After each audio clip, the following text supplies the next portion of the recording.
Yes, indeed, ladies and gentlemen, we are here, our final segment of the day, and it has been a pleasure. I love when I have eloquent, well-spoken, good-looking guests that I can talk to.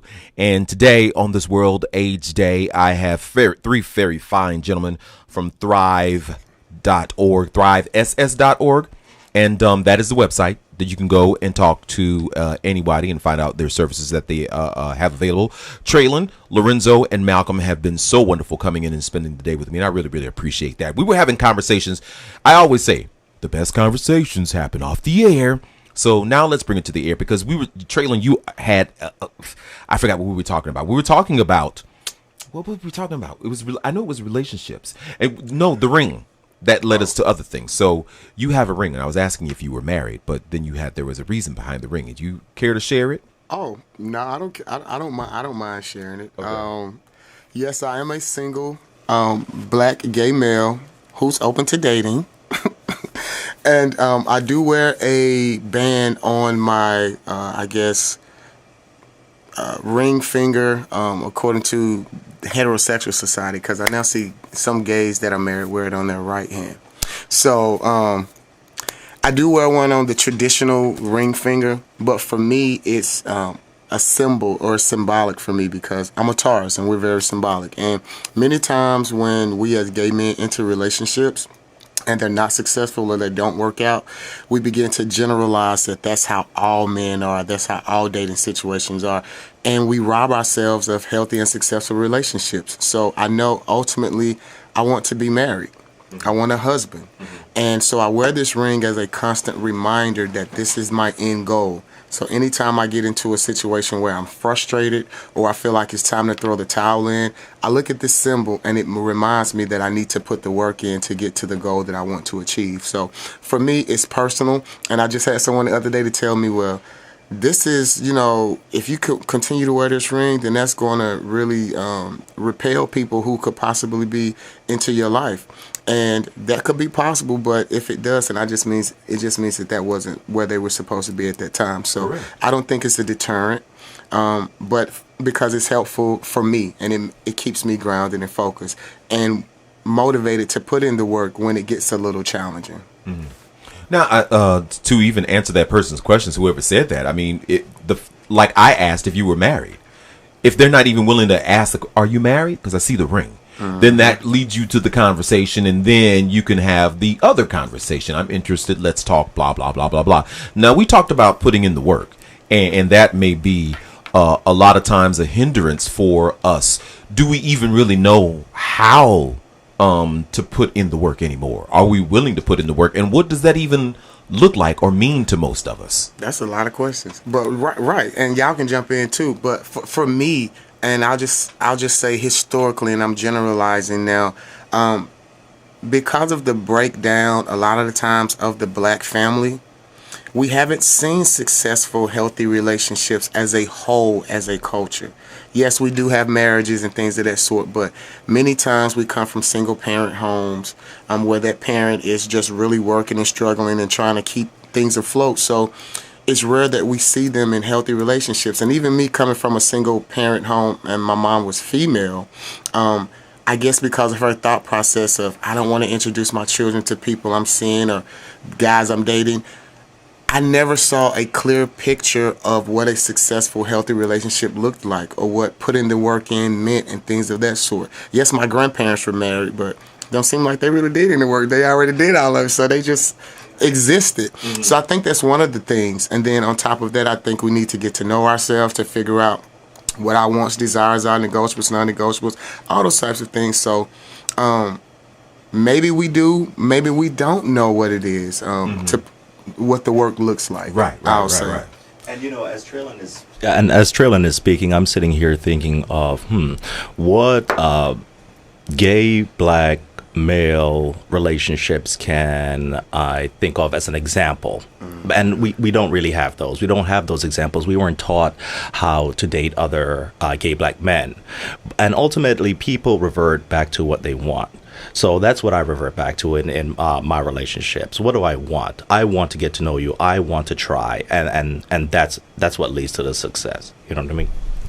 And to add to that, As a person who's been in a relationship for 23 years, I get a lot of questions. Well, how are you and Stuart still together after 23 years?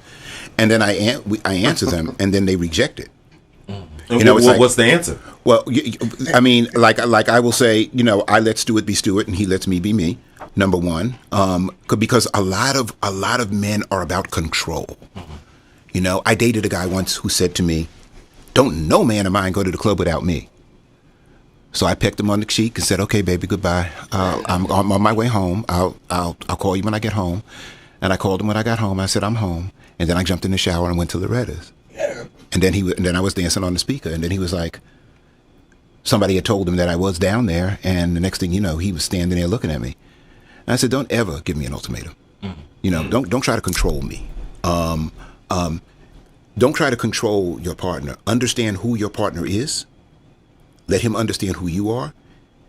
And then if you want to call them boundaries, you go ahead and set those boundaries. But that's between the two of you. Don't model your relationship after somebody else.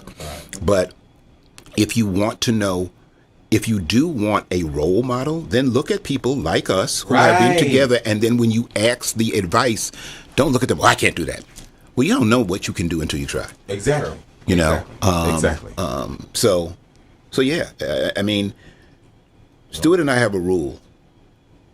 Don't disrespect me. I'm not going to disrespect you.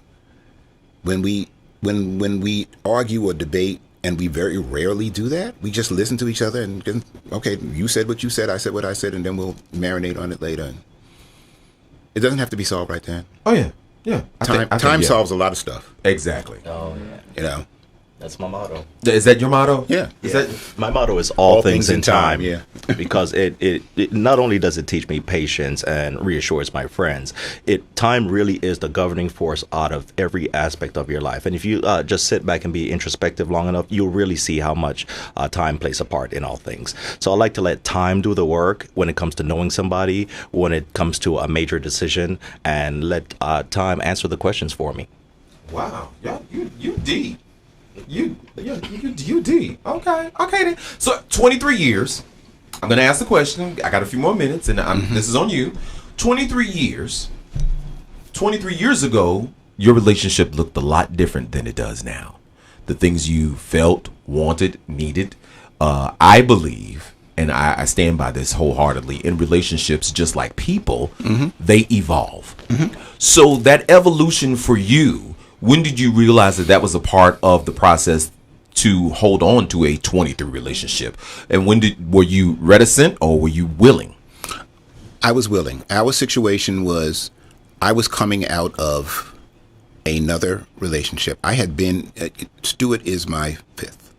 He is the fifth long-term relationship that I've had. I was gonna say fifth husband. Damn. No, not my fifth husband. My fifth long-term relationship. I ain't really Elizabeth Taylor. But yeah. And so I had run all the tests. You know, I kind of knew what I wanted, and I kind of knew, again, you weren't going to control me. You weren't going to tell me where I was going to go, when I was going to go, how I was going to go. You weren't going to do that. Or as the kids say now, what you not going to do is tell me. What you not going to do is tell me where I'm going, what I'm doing, blah, blah, blah, blah, blah. And so I knew that. Stuart, on the other hand, had never been in a relationship at all. Oh, wow. He had a couple of, boyfriends, but he was like, look, I ain't been, And the night we met, it wasn't supposed to be. It wasn't supposed to be no relationship. It was I met you at the bar, let's go. Mm-hmm. But after we started talking about the basic things, music, likes and dislikes, that kind of stuff, I was like, I like this guy.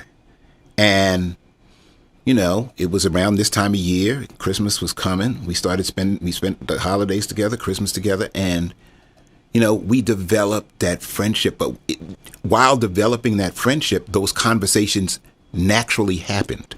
It wasn't, okay, where are you on this point? No, it wasn't that. It was just a conversation. And then I have this, now one of my things is, I would not date a man that did not have a close relationship with his mother. That's just me. That's just me. I'm not putting that on anybody else. And I know that just like anything else in human life, there are horrible mothers and there are great mothers, right? But for me, if you did not have a great relationship with your mother, then to me, you were somehow damaged. And that said something to me. When I met Stuart's mother and I saw him with his mother and he talked about his mother, it was game over. Wow. His mother was a Virgo, just like me. His mother's birthday was on the 14th of September. Me and his mom used to finish each other's sentences. Wow. Because she was, and he got along with, and he talked about his mother. And when you look from a horoscope perspective, Sagittarius and Virgos ain't supposed to get along. Mm-hmm. But he had that experience as a Sag dealing with his mother. And I mean, we work. Wow. We work. Everything ain't all roses, and it's been 23 years. There have been some shouting matches and blah blah, but most of the time it's just you be you, I'll be me, and we'll make it work together. Well, you know what? That's a great point to end this on, because I gotta pay the bills. But you guys have been amazing guests. I appreciate you so very much for being here. And anytime you guys want to come back, feel free to do so. I really would love for you to come back. This has been some great conversations. It's been good. Thank you. Thank you. All right, ladies and gentlemen, make sure you put on those masks. Be safe. Wash your hands and wash your ace. And go out and vote today. There's a special election in Fulton County. Make your vote count.